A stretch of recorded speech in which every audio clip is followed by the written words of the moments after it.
friends, and welcome to the CUInsight Network. My name is Robbie Young. I'm the Vice President of Strategic Growth at CUInsight, and it's my job on this show to have conversations with thought leaders who support the credit union community. We'll identify issues affecting credit unions and discuss best practices to help us learn from one another and strengthen our credit unions.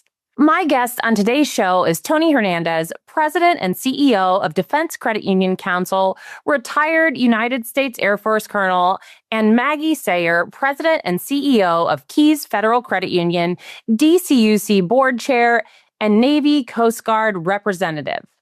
Anthony and Maggie, thanks so much for being here. Thanks, Robbie. Of course. Tony, to jump right in, CU Unplugged is coming up on March 30th, and it's being positioned as an unconference. What does that mean in practice, and how does this format intentionally center collaboration as the driving force of the experience? Well, Robbie, thanks for mentioning the upcoming unconference, right? It's nothing new in tech circles and in Silicon Valley, which is kind of interesting because we're going to be in San Francisco for this. But this conference doesn't have any real formal structure to it. There's no agenda. You are the agenda, or what you bring to the conference is the agenda. And there's no keynote speakers. And so it's deliberately unstructured so that people can collaborate a little more freely, interject comments, and I think that fosters a lot of the collaboration that we're looking for, because that's where the good ideas come from. Yeah, I would tend to agree with you there. That's where real problem solving happens. I'm excited to hear about it. You've said collaboration is the credit union movement's superpower. How does an attendee-driven, open-to-all format strengthen that superpower? And in what ways does a traditional generalized agenda not accomplishing that? Yeah, what I like about it, and I see this at all conferences, even DCUC conferences, all the robust conversations and interactions happen during the coffee breaks or out in the lobby. Yeah, we have great speakers. In DCUC, we hire great speakers to sort of serve as a catalyst for folks to have conversations or to spark ideas. But really, the conversations come alive once we go to break. In fact, we have a hard time getting people in from break because they want to collaborate immediately. And so by taking that out and having people talk and share, nothing wrong sitting through a 45-minute or an hour-long presentation, but you kind of want to just start talking and sharing ideas. And, I learned this a long time ago. People love to talk and share. So how do we organize a conference that brings that out in them in a deliberate way and get all those ideas captured? And so there's lots of things we're setting up for this conference, including using AI to record some of the discussion and the dialogue. And that'll form a report that'll lead to our breakout sections at our annual conference. And, so I'm pretty excited about that. I know Maggie's got some ideas too, because she's been to conferences and events. And Maggie, anything you want to add there? Well, yeah, actually, thanks, Tony. And thanks, Robbie. I think there's two parts to what you just mentioned, Robbie. You said something about how is it being attendee driven and open to all? How does that format strengthen the superpower? And so first, I want to say the open to all format is something that I'm really excited about. I plan to attend the conference because I think that allows for diversity. So my background actually started in IT before I went and became the CEO. So a conference like this is going to fit my personality or my background better than, or maybe equally to a conference that maybe is designed for CEOs only. But I think it being open to all, it allows for a level of diversity that maybe we sometimes don't always see. So I'm really excited about that part. And then it being attendee driven, I don't know the last time you attended a credit union conference, Robbie, but there are oftentimes I walk into a session and I think, okay, we're going to discuss this topic. And I walk in and I think, wait, that's not really what I thought that this was going to be about. And so you end up maybe sitting there, or maybe you're listening and you're going, okay, that's not really what I thought it was going to be, but I took away, X, Y, and Z from it. But imagine being able to just pivot the conversation based on the attendees that are in this session or the conversation that's taking place. Pivoting is something that credit unions do very, very well. And I think that this conference is probably going to lend itself to that. That's so true. You've both emphasized the importance of collaboration and ensuring everyone has a voice. How does CU Unplugged move beyond the conversation to truly build solutions together rather than solely listening to ideas? Maggie, I would love to start with you, and then Anthony, hear what your take is as well. I really think that within the industry, we are solutions people. I think where sometimes we might fall a little short is actually in the ideas part. So I don't think there's really going to be an issue with truly building solutions because the people in the room are accustomed to building solutions. I think what's going to be interesting is the ideas that are brought forth and then watching the people in the room we're actually going to see it, that their brains, we're going to be able to watch the solutions be developed, I think, just based on the conversation. So we're going to be able to lean into the natural aspects of what some of the leaders that I expect to see do well, which is to develop solutions. But it's going to be the ideas that I think that are brought forth that are going to be truly interesting. I agree with what Maggie said there too. And going back to the open to all format, we're going to get people that have some issues, kind of a burning platform that they want to discuss. But we do have a number of CEOs that are signed up for the conference that, to get to Maggie's point, just knowing how to execute, plus our facilitators, and I'm one of them. I always do this. So what? What's the end game, or how do we get there?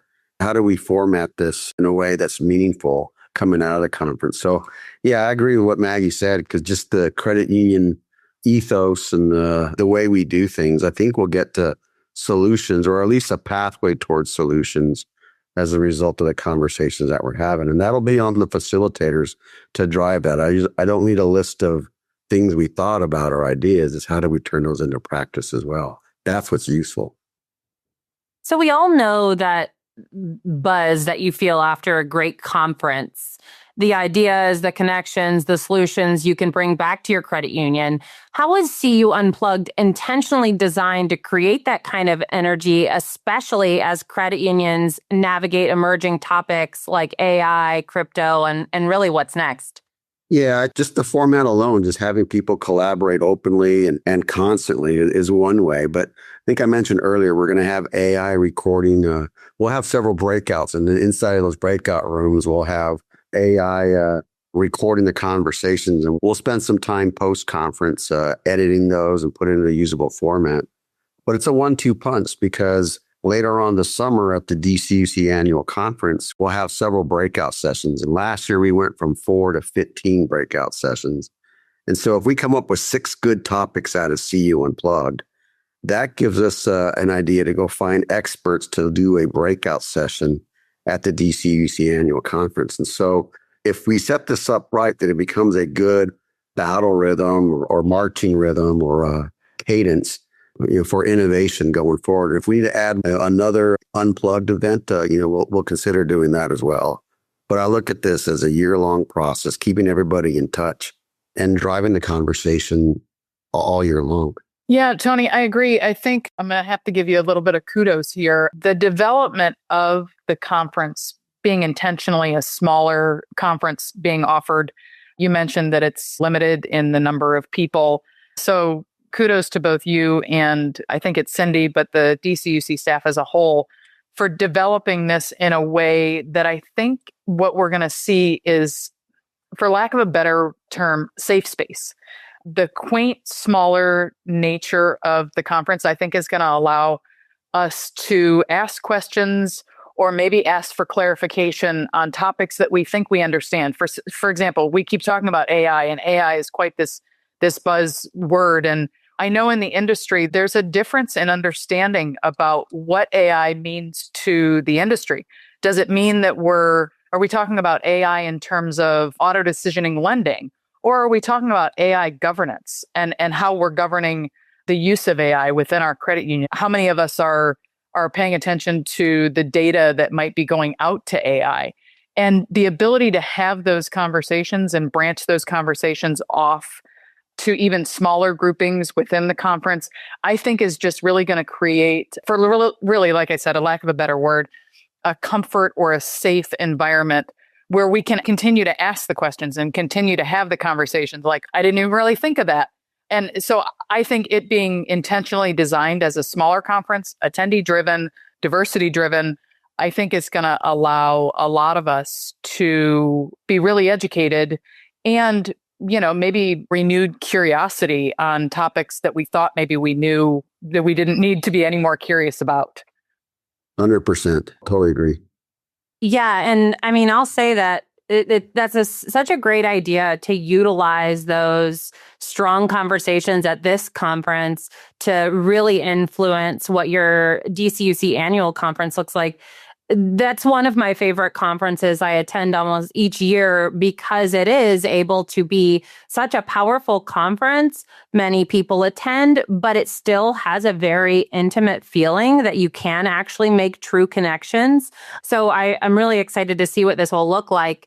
To wrap up, what's one thing you hope every attendee walks away with after the CU Unplugged? And Maggie, I'll start with you, and Anthony, we can see what your thoughts are as well.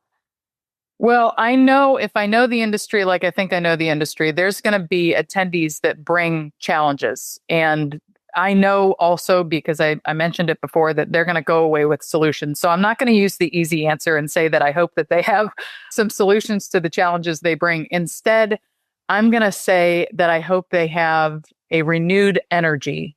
I hope that they find renewed energy to solve the challenges that they bring forth.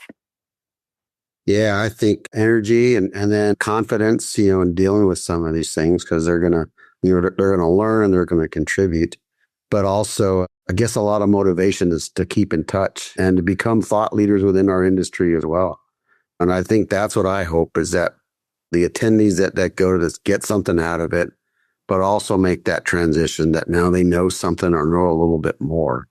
And how do we expand that? And that's an old military concept. We always said, you train the trainer. This is a little bit different, where we engage the thinker and encourage more thinking, more ideas, more innovation out in our industry. Thank you both again so much for being on the show today. Stay well, and thanks to all of our listeners for tuning into the CUInsight Network. For more podcasts like this one, information from our friends at DCUC, and much more, please visit CUInsight.com and feel free to subscribe. We'll be back again next time.